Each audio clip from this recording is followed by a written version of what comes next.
Okay, so I don't know what the hell YouTube did recently, but for the last couple of days, every time I try to log on, the mobile version of this site is completely just cock and bull backwards. I'm noticing when I log in, the front page has a whole ton of videos on it when usually it's stripped down to like 4 or 5 suggested videos. And then when I log in, everything's fine until I get to my subscription feed. And, then there's like nothing in it at all. There's no videos in my subscription feed at all, when I know there should be a bunch.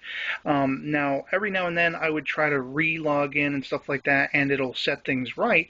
But this is the first time, all day today, it's just hasn't changed. I don't know what they've done to modify it, but it's completely bugged out the way I can log into mobile YouTube. And I'm going to have to go to people's channels specifically one by one to see if there's anything new until this is all ironed out. So I don't know what the hell's going on.